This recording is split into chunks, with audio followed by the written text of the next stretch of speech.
अभी भी जो संस्कृति, जो संस्कार, जो व्यवस्थाएं, वह आज भी जनजाति समाज के अंदर विद्यमान है। हम भी सरदार बहुत कम जानते हैं कि 5 प्यारे कौन थे। वो सबसे पहले 5 प्यारे नाम था। हाय दोस्तों, welcome back my YouTube channel. कैसे हैं आप लोग? आई होप ठीक होगे। आज काफ़ी दिन बाद वीडियो बना रहा हूं क्योंकि 2 नवंबर 2022 से लगातार मेरी मम्मी की तबीयत ख़राब थी। लगातार हम हॉस्पिटल में थे। कल मम्मी जी को डिस्चार्ज करा के लाए हैं। आप लोगों की कृपा और आप लोगों की दुआ से अब मम्मी जी ठीक हैं। आइए, आज जा रहे हैं हम काशीपुर और आज जनजाति गौरव दिवस है, वहाँ पर मनाया जा रहा है। आइए आपको दिखाएंगे पूरा कार्यक्रम। तो आइए शुरू करते हैं आज का ब्लॉग।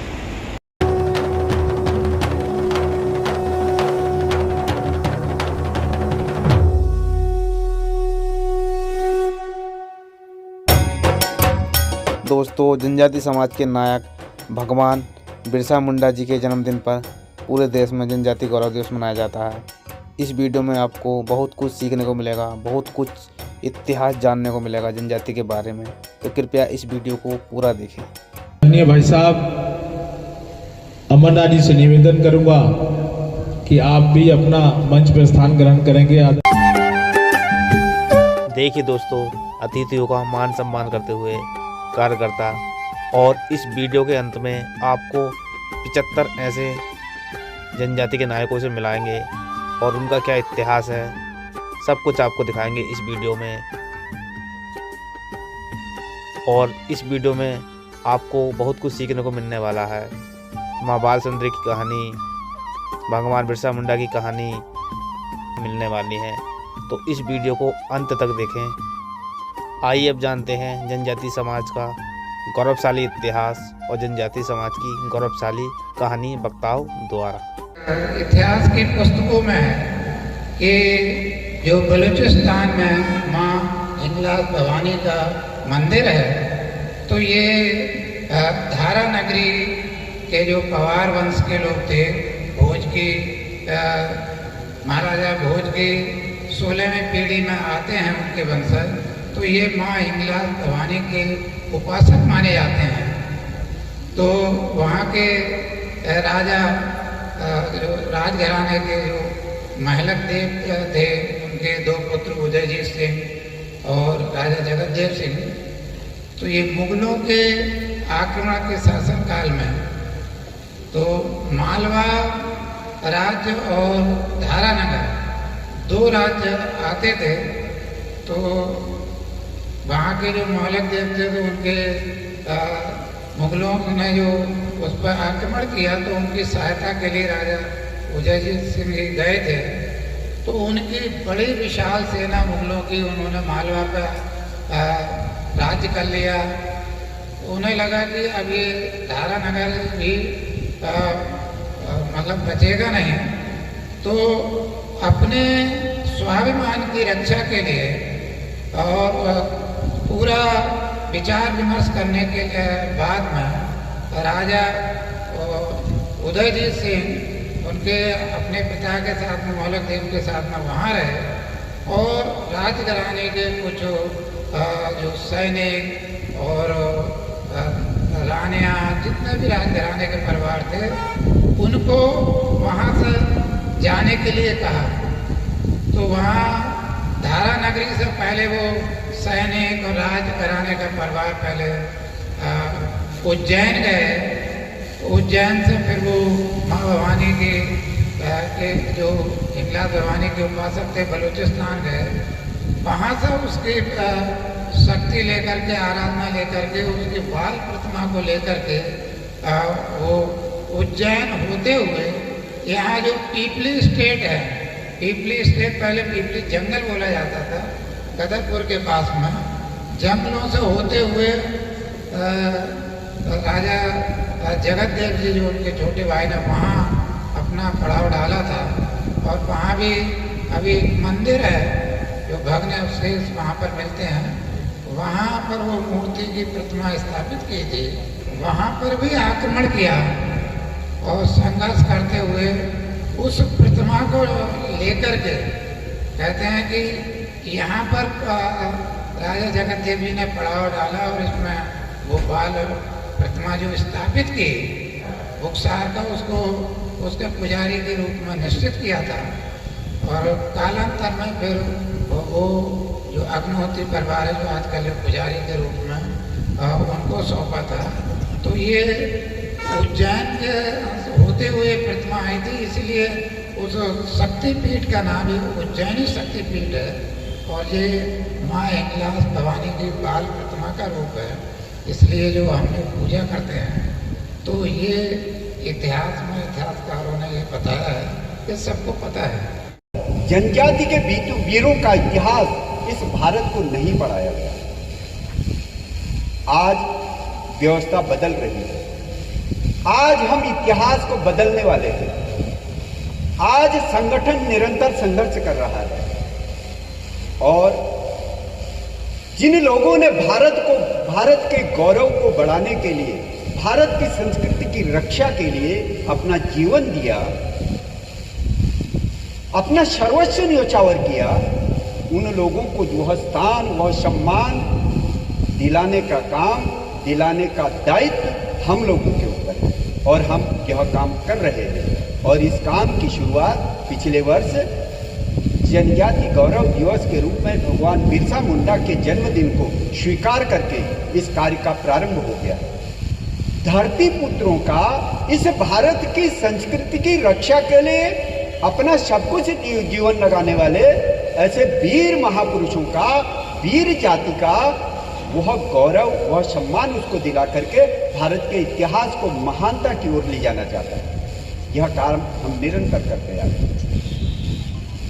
आज जिस महापुरुष को स्मरण करने के लिए हम यहाँ पर एकत्र हैं, छोटा सा जीवन काल था, केवल 25 वर्ष का जीवन काल। हम देखते हैं तो हम में से बहुत सारे युवा यहाँ 25 वर्ष के आयु के आसपास होंगे। हमें लगेगा कि हमने जीवन में क्या पा लिया, हमने जीवन में ऐसा क्या कर दिया कि एक दिन लोग हमें भगवान का सम्मान दर्जा देने लग जाए। लेकिन विपरीत परिस्थितियों में अभावग्रस्त जीवन में जीने के बावजूद भी एक बालक, एक युवा भगवान का स्थान प्राप्त कर पाया। आखिर क्या था उस व्यक्ति के अंदर? सामान्य सा परिवार, जिसके परिवार में स्वयं का जीवन यापन करने के लिए भी रोजी रोटी खेती बाड़ी की व्यवस्था नहीं थी। माँ बाप दूसरे के खेतों में, दूसरे के गांव में जाकर के मजदूरी करके अपना जीवन यापन करते थे। ऐसे घर में पैदा हुआ बालक, लेकिन ईश्वर की उस बालक के अंदर ईश्वर द्वारा प्रकृति प्रदत्त वह शक्ति थी कि उसको थोड़े समय में समझ में आ गया कि मुझे किसी और काम के लिए जन्म दिया है, ईश्वर ने मुझे किसी और कार्य के लिए यहाँ पर भेजा है, मुझे वह कार्य करना है। भारत की 80% से ज़्यादा आबादी गांव में रहती है, भारत गांव में बसता है। यह अभी भी पढ़ाया जाता है, वो तब भी पढ़ाया जाता है। आज 70% आबादी हो गई है गांव में, शहर में 30% हो गई है, लेकिन आज भी पढ़ाया जाता है। यह हम महसूस करते थे शहर में आने के बाद कि गांव की व्यवस्था और शहर की व्यवस्था में, आत्मीयता में, संबंधों में क्या अंतर है। तब हमें महसूस होता था निश्चित तौर पर भारत गांव में बसता है। लेकिन पिछले 14-15 वर्षों के बीच के दरमियान संगठन ने मुझे एक और काम दिया। मुझे वनवासी कल्याण आश्रम के दायित्व में मुझे काम पर लगा दिया। अब मुझे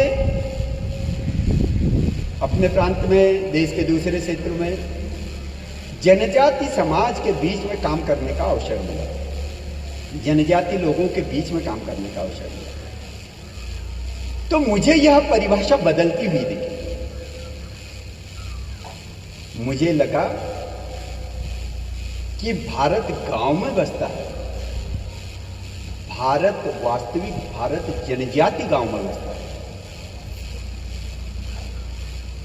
वहां पर अभी भी जो संस्कृति, जो संस्कार, जो व्यवस्थाएं, भारत की परंपरागत चीजें जिन बिंदुओं से इस भारत को भारत बनाए रखा है, वह आज भी जनजाति समाज के अंदर विद्यमान है।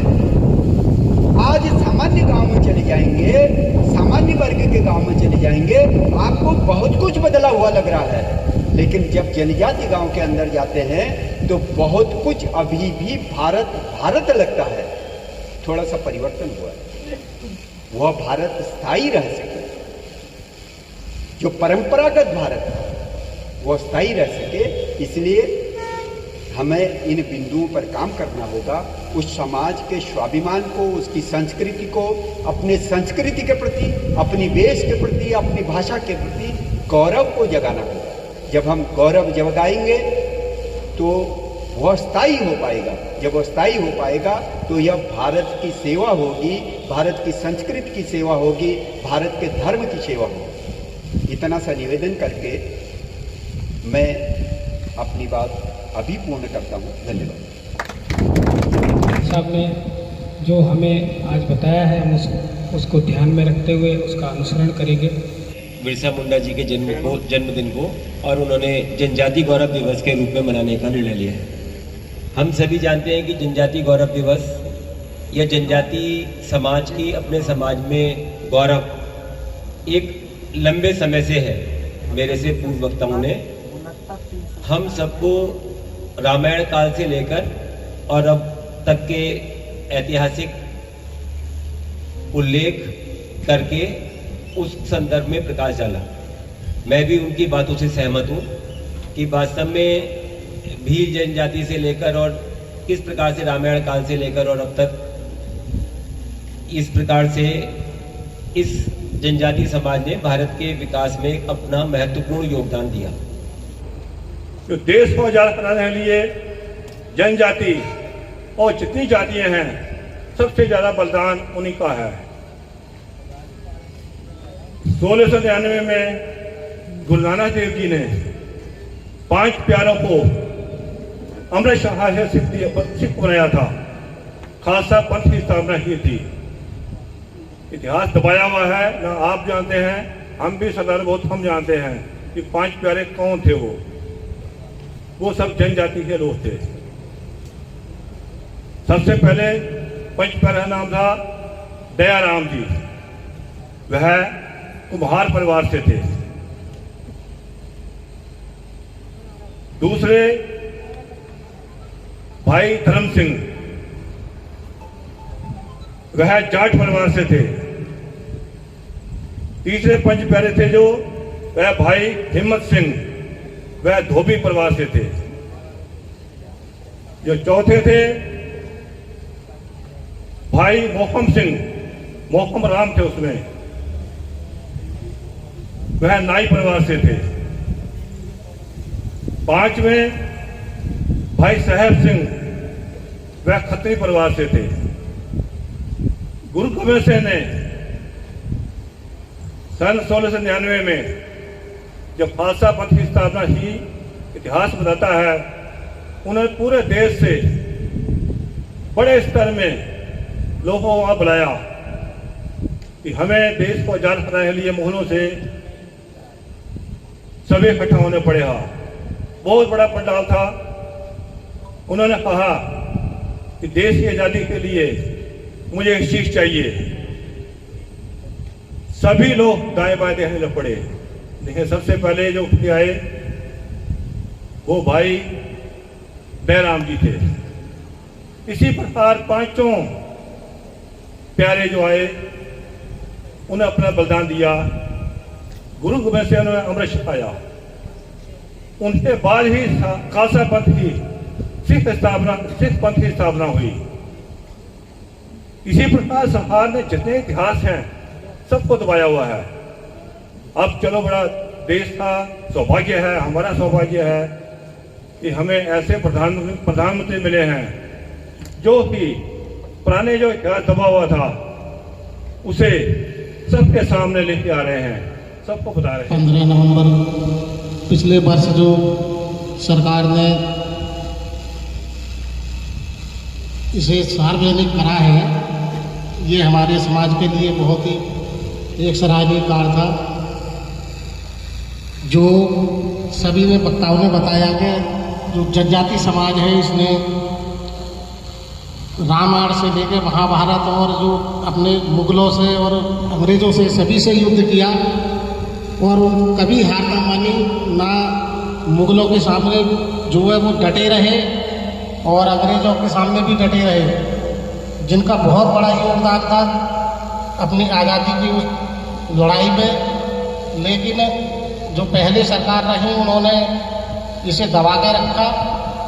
अब जो है सार्वजनिक किया गया है मोदी जी के द्वारा, तो हमें बड़ा गर्व महसूस हो रहा है कि हम लोगों ने इतनी जो है शहादत दी, इतने हमारे महापुरुष शहीद हुए और हमें इतिहास में कहीं भी जो है स्थान नहीं मिला। आज भारत सरकार ने हमें ये गौरव दिया है कि हमें आज जो है सम्मान मिला है। मैं यहाँ पे पधारे सभी अपने नगर के वासी एवं ग्राम के सभी को बहुत बहुत धन्यवाद करता हूँ जो आप लोग आए और हमारे इस छोटे से कार्यक्रम की आपने शोभा बढ़ाई।